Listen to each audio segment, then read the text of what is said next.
This episode is being brought to you by Berkshire Hathaway Home Services Alaska Realty. Whether you're investing in residential, buying or selling commercial properties anywhere in the state of Alaska, we're here to assist. To reach us, you can contact me at lottie@lottiemichael.com or my cell phone, 907-242-7603. And for comments or questions about residential properties, reach out to Connie Yoshimura at 907-229-2703, 229-2703.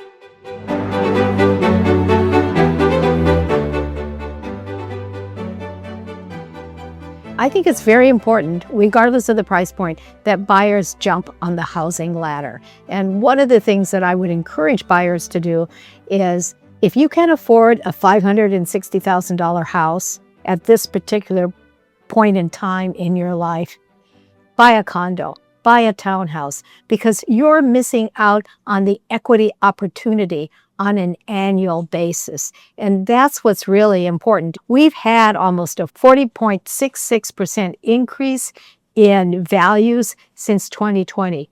What if 2 years ago you would have jumped on the housing ladder? You would probably have a 10 to 15% appreciation today. There's no place else in the financing world where you're going to be able to enjoy living in a property. A bond doesn't give you all of that pleasure and joy, right? Neither does an equity or whatever all those things are called, because I don't participate in that. But the reality of the situation is, this is a way for middle America to have some wealth. And for the young people, what I would say, sleeping in the fourth bedroom of your parents' home until you're 35 years old is not a solution for you. You need to buy whatever it is that you can afford to buy, because you're going to have appreciation. America has 2 million shortage of homes. 2 million, all right?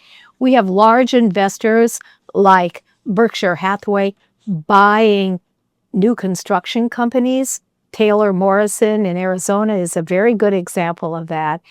And the housing market is not just an opportunity for builders and developers, but first-time home buyers, move-up buyers. Whatever you can do, I would suggest that you take your first step and jump on the housing ladder.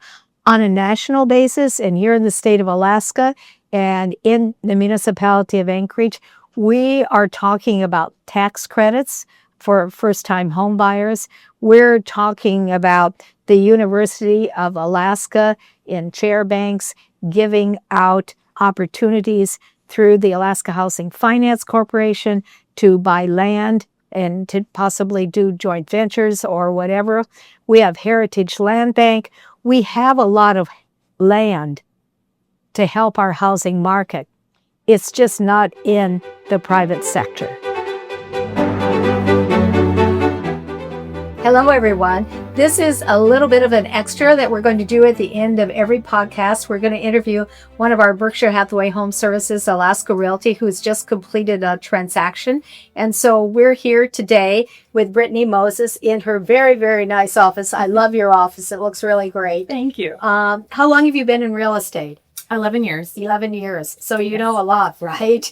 I do. Yeah. How did you end up, or how did you come to acquire this listing opportunity? Yes, I had just closed on another multifamily property, and it was a difficult transaction, but very challenging, and it was wonderful experience, actually. And so they referred me to a family member for another multifamily transaction, and I was not the first agent, so I came into an aging property that had already been on the MLS and got it sold.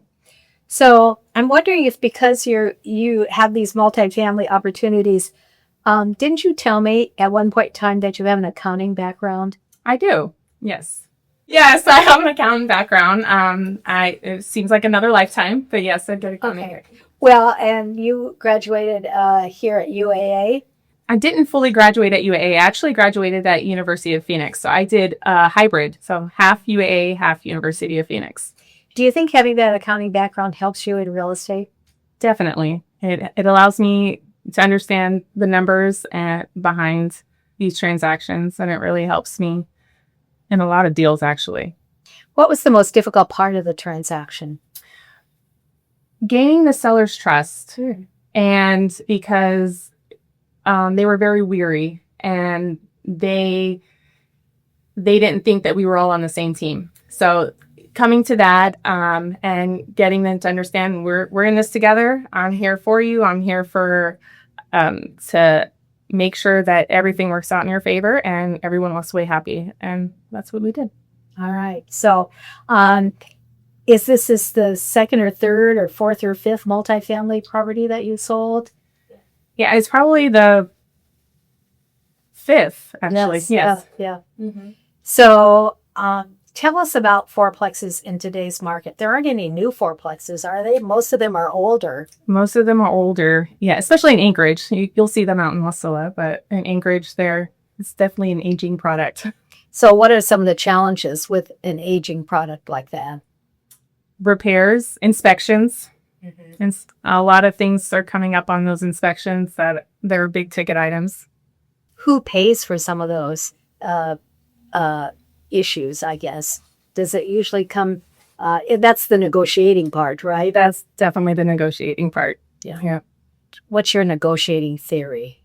Do you have a protocol that you follow? Do you have...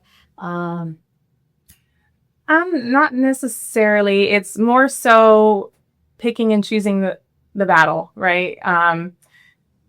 You're either going with the cost up front or the seller doing the repair, coming down more so with credits so that the buyer can do their own repairs and everyone can be happy, because typically people have a different idea of how something should be repaired and the quality of work. So it's better to put it on the buyer side. Correct. To give an allowance or a cost benefit or closing costs, and let the buyer do those repairs, because then he's going to be satisfied with them. He's the one that's going to have selected the contractor to do the work, and so the liability then is really off of the seller. Correct. Yeah. Okay. We've just had a very similar situation like that in an older resale property. But the question I think that is most important, do you recommend that a seller get a home inspection or a property inspection prior to putting the property on the market or after? That depends on the property, but Okay. I think it's helpful if the seller is aware that there's items that could pop up and they're willing to get it done.